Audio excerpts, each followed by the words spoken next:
Hello, everyone. Thank you so much for joining us today. I have a special guest with us. We have soprano and voice teacher, Monica Ramich. Monica, tell us a little bit about yourself. Sure, yes. I am a classical singer by trade, I guess, and now a voice teacher. I'm based in upstate New York. I currently teach classes in voice and musical theater at one of the universities here in upstate. I also have taught private lessons for quite some time now to all ages, both voice and piano. So yeah, and I'm I guess still doing some performing here and there when I can. So that's a little bit about me, I guess. Yeah, so how has COVID and transferring a lot of this into a virtual setting, how has that kind of changed how you approach teaching? Before March, I had not actually taught virtually at all, or really done any virtual performances at all. So, obviously after the shutdown and everything, I was starting to have to think of new ways to do things. And so that was when I really made the transition into online teaching. And it first started with the university that I teach at being shut down and going remote. And so, I had to kind of transition to teaching online courses and doing, recordings and lectures and live online meetings and discussion forums and all of that sort of thing. So I had some time to kind of reformat that, and then transitioned into doing virtual lessons with my students after that. So since that time, it's been, it's been a lot of trial and error and figuring things out as we go. But yeah, I mean, as I've gone along, I feel like this has become a little bit more of the new normal for me, and it's been nice because a decent number of students have really responded well to the virtual format. That's I also amazing. yeah, and then in terms of performing, I've also done a couple of virtual performances here and there. Still getting used to that certainly, but yeah, it's been a really good learning experience actually. So very Good. great. So how did you go from teaching in like a classroom setting or teaching in person to how did you set up your physical space for your virtual lessons? Yeah, well, I really just started off with my laptop and a keyboard, and that was about it at first, and just kind of started rolling with it.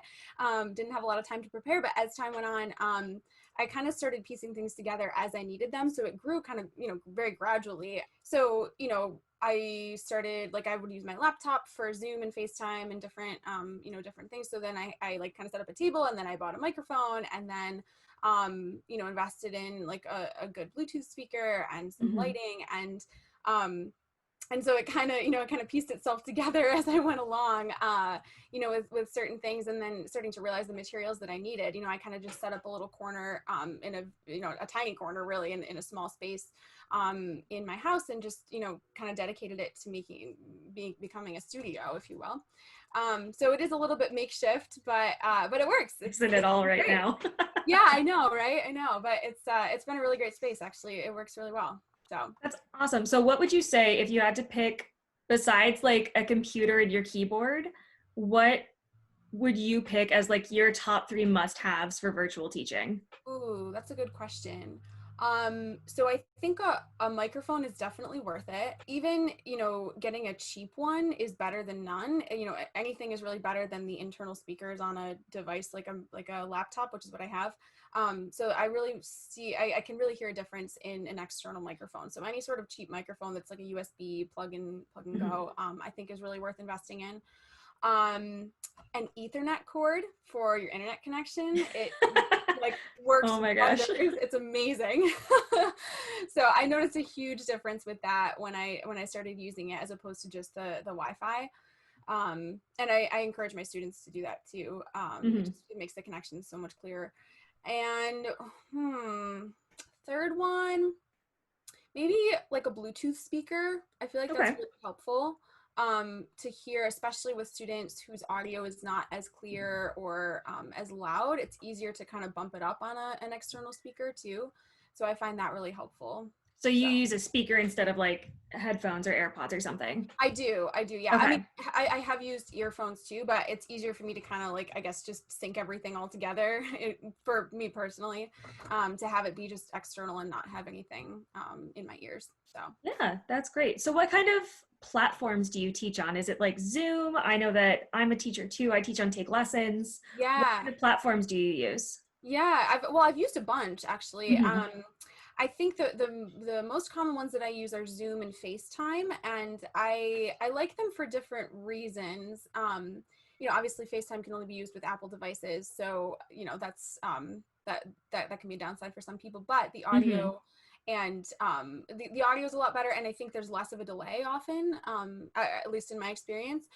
Um, so Zoom sometimes tends to be maybe a little bit spottier depending on the connection, but I do like that it has more professional sorts of features, like being able to record, and it has a waiting room and that sort of thing. So I do really appreciate that a lot. So those are probably the two main ones. But I have used Skype, I've used Google Meet, or Google Hangouts, things like that. So Hmm.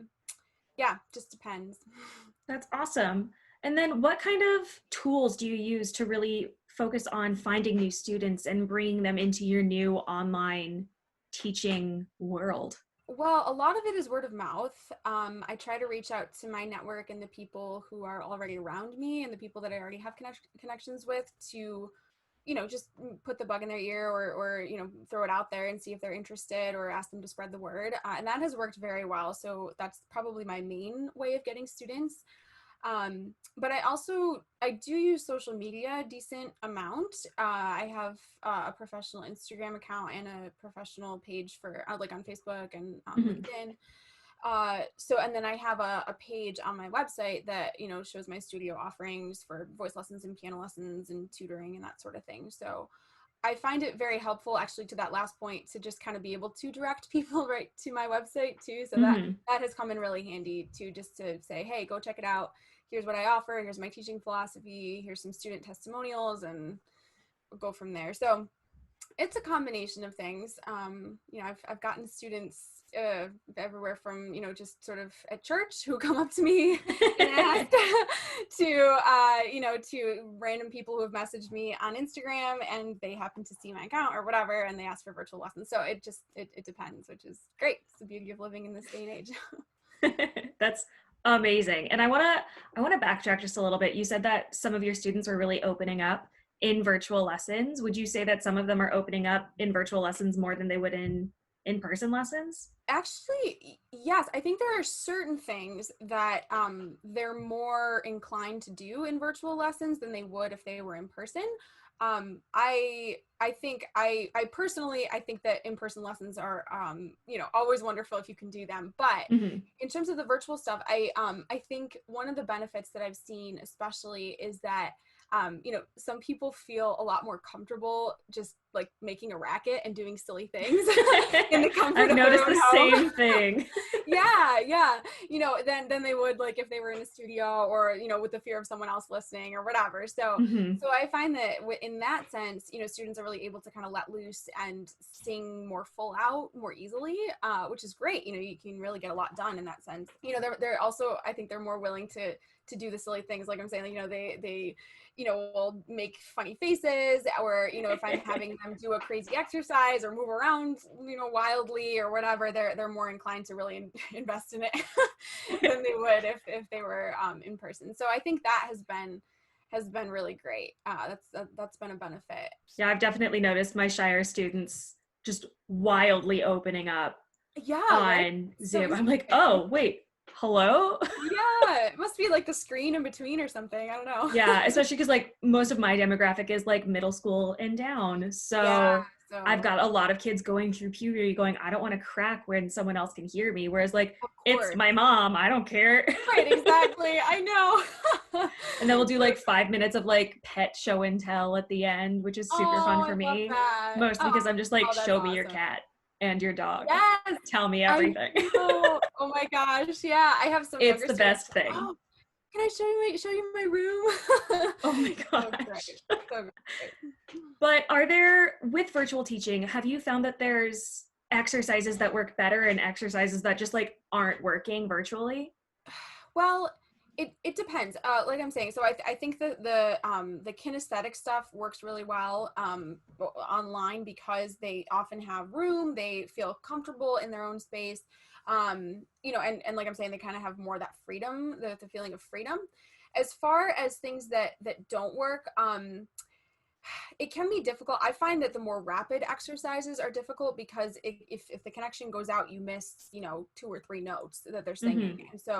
And so I've had to kind of readjust how I assign my exercises to that end.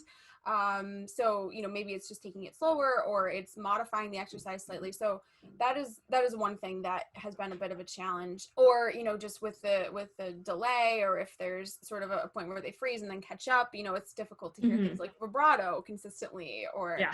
um so stuff like that. I think it's been helpful for me to be aware of and to know, okay, we just need to repeat that exercise. It might take an extra 30 seconds, or modify if necessary. I mean, another thing, kind of following up on that, that I've found is helpful is the fact that in my in-person lessons, I normally play piano for my students, but I can't really do that as much over the online format. Sometimes I Yeah. do, but it's hard to hear at the same time. So I act like either I'll have them sing a cappella, or I will, send them a karaoke track or an accompaniment track or something. And that's actually really helpful for me because then I get to give them my full attention and I'm not sort of somewhat divided between the piano and them. And that is an added bonus, I feel, just being Yeah, able to really zero definitely. in on them and focus on that. That's awesome. So, what would be your favorite exercise to do with students virtually that maybe would or would not have been your favorite in in-person lessons? My favorite exercise. It's a good question. So like I was saying, I really like incorporating the movement. So I've been having students do a lot of like swinging their arms. That's been a really big one that I've been really Hmm. keen on lately, because I have a number of students who feel a bit constricted, for whatever reason, or they just feel they're tense or whatever. Hmm. And so I've been doing a lot of that, and that actually, it helps for some reason, it helps them a lot with projection, which helps me to hear them better too. So that's something I've really enjoyed online. Another thing that is been an added sort of benefit is, like, I've noticed an improvement in people in my students, in their ear and their ability to like hold pitch a cappella. And so one Oh, of that's the exercises wonderful. I've been doing, yeah. So one of the exercises I've been doing is just like, playing a chord like a triad and then having them just sing it without me playing along, because my go-to in in-person lessons is just to play along with them. But Mhm. if they have to do it a cappella, like, I can immediately kind of, okay, like, let's work on this, let's work on that. And so that has been a really great exercise to just do at the beginning of lessons, to jump around, have them sing triads, have them sing certain patterns, a cappella. Like, I'll play it once, they sing it, then I jump, I play it once, they sing it. And so the ear training thing has been a bit of an added benefit too. That's really wonderful. I might have to steal You that. can. Yeah, do it. So, one of my biggest questions that I have for any teacher that I've been talking to during quarantine is, how are you dealing with students with different learning types? Like, I've got my kinesthetic Mhm. kids who are struggling. I've got my visual and my auditory learners who are doing fantastic. And then I've got my cognitive students who are just like, but why? And I'm like, just do it. But I like, know. how are you dealing with all of these different learning types? Yeah, well, it does obviously take some time to determine what a student's learning style is, and a lot of it is trial and error. But and I guess I've found that it's been a little more of a challenge when you can't see and hear every single little nuance as you would in person. Mhm. But there are some things that I have tried to implement. So for example, for like the oral learners, who kind of are learning by ear, I will often like have them re-articulate, like I'll explain something to them in words, and then I'll have them re-articulate in their own words what they're experiencing, whatever that happens to be, and no matter what I happen to be hearing and what they just sang. And so that can be sometimes tricky because of the poor audio quality, if it is poor. But if I'm asking them to do something specific technically, I will have them sort of re-articulate that, re-explain it in their own words. And then I also have them take whatever I just said and try to exaggerate that sound, or demonstrate an Mhm. exaggerated sound.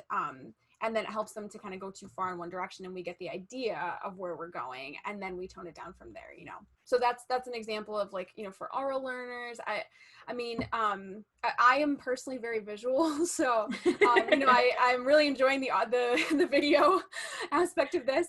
But so for the more visual learners, I'll do flashcards. Like I'll hold them up, or I'll share my screen, of vocal patterns and ask them to kind of follow. I sometimes will do demonstrations, whether it's a mouth position or alignment, things like that.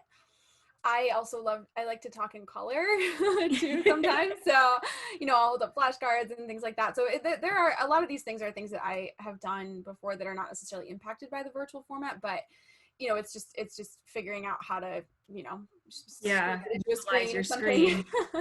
Yeah. So, and then cognitive, the more cognitive learners, I think they tend to be more technical. So I'll have them often jot down notes of things that work really well for them when we have a breakthrough, or I'll just say, hey, like if you're already on a device, like just pull up a little note on the side of your phone, and like whatever just made sense to you, write it down, and think about it, or keep a journal and write down specific things that you want to remember, to kind of get the thought processes going. So that has helped. That has worked a lot for a lot of people, especially when we come back to it the week after. And then I guess kinesthetic, well, I've kind of been mentioning movement. Of course, it's still very important. I still want to see them, in the video frame, which sometimes can be challenging if they're in a small space. But if they don't, so I say, hey, can you walk around in the space that you're in? Or if you can't, then, let's try to do a fun exercise. Like, why don't you utilize the video frame, right? So tell your story and move in and out of the video frame intentionally to kind of go along with whatever piece you're singing. I love that. Or like, just, find a piece of furniture or an object and hold it and use it as you sing, something tactile, like just, some sort of movement or gestures to go along with what they're singing, whether it's an exercise or a piece. So, it's just finding more creative ways, I guess, to keep it fresh. Yeah. And you kind of already answered my next question of how are you making connections with your students just through a screen? Because I know for me personally, I have my students go through a lot of like physical movements, and like literally if someone's breath is locked, I will have them go from like a plank to a down dog. My students hate that one. They're so excited I don't do it to them right now. I love it.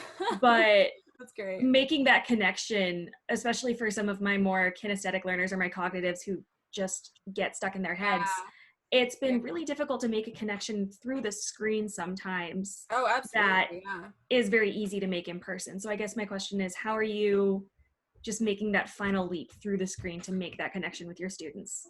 Yeah. That's a great question. I mean, I think there are a lot of ways that I've tried. It's a little bit different every lesson and for every person, certainly, but some of the stuff I've done is kind of what I was saying with the movement things, or the, use a piece of household furniture or an object or something, like, and just talk about, we'll talk about a vocal concept and then we'll use that, so like, for example, to like engage the core, or, have them, kind of get connected to their lower body, I'll have them grab onto the edge of something, like the edge of a piano or a couch or a railing or whatever, something stable, and just pull on it to kind of feel their arms and their abs engage a little bit, so I'll have them do something like that. Or for younger kids, I teach a couple of younger kids, and I'll say, like, one little girl wanted to put on her favorite necklace while she sang, the Moana song we were singing, so things like that. Oh my gosh, I love it. Do from home. Yeah, it's like so great. I also, I think it's great to use technology to make it fun. Some students think it's really fun to do the funny Zoom background. So like, I don't care if there's, oh my gosh, I have so many students using those backgrounds. They're hilarious. Like, whatever, Taj Mahal, okay, come sing from the Taj Mahal, whatever. I had one who was just like, this is dirt. Okay. That's great. I know. Oh my gosh. Or sometimes they'll put like the little like music note emoji stickers like next to their mouth while they sing. I'm like, hey, whatever. If That's it makes it fun, adorable. whatever, you know. Yeah. Or sometimes I'll even say, hey, you know, go engage your family members. Like grab your brother or sister, and why don't we do this exercise with them? You know, make it a competition. Like who can hold this hissing noise for the longest amount of time, you know? So yeah, little things. I'll try to engage them as much as possible, or just make it so that they're having fun and telling a story and not just kind of sitting there passively and looking at a screen. Hmm. It's a great creative challenge for me, certainly. It's some less traditional ways to engage them, but it's been Hmm. fun. That's awesome. So I know that you don't just teach one-on-ones. You taught an entire course. Can you tell me a little bit about that real quick? So yeah, over the summer, I collaborated with a dance instructor friend of mine from New York City, and we created a virtual program for kids ages 6 to 17, really. We had two different groups, and we basically created a program, like a half-day program for two different age groups that was music and movement and dance, all kind of intertwined. And so we had different themes for each day. We created a curriculum together. We did some joint sessions with music and movement, and some individually.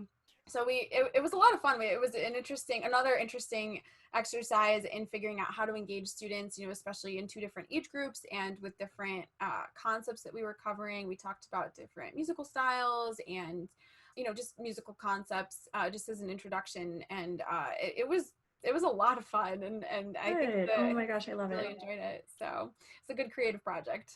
Yeah. So how was it teaching in a group virtually? And how does that kind of differ from just teaching a one-on-one? Yeah, it is different because you're looking at so many different screens, and some people are off, eating their cereal, and some people are really engaged, so that is very different. But what we realized was that the music and movement combination stuff, and the times when we were actively engaging them and doing exercises with them were the best, were the times when we had the best engagement. And so we had to really kind of think about that as we went along, as we were going along. And so most of the time we had the kids sort of muted, unless there was like a joint, some sort of collaborative thing going on. But we would often, we'd have different things where like, okay, I'll do a vocal exercise, we'll do it all together, and then let's have each of you do it individually if you want to, and so they kind of got excited about sharing things with their peers as opposed to just doing it one-on-one with a teacher. There was more of that group dynamic. So that was really interesting. And, in some ways, actually, it's a little bit, there's the potential for it to be people to be less disruptive if there are any, disruptions going on. It's just sort of like come and join as you can. And the teacher's going to be here and like, we'll all kind of do this together. And so, but most of them were really engaged, honestly, for the most part. It was really great. It was a wonderful experience. So. That's wonderful. So that brings me to my final question for you. Sure. What has been your absolute favorite thing or memory from teaching virtually? Oh, wow.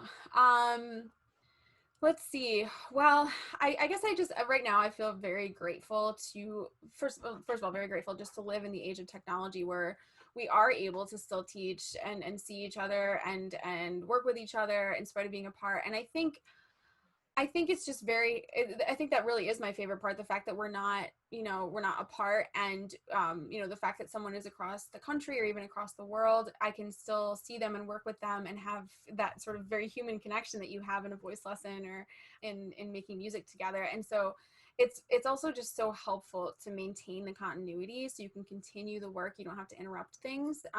We can meet any place, anytime, adjusting schedules. We don't have to consider time travel or time travel, traveling time. Wow.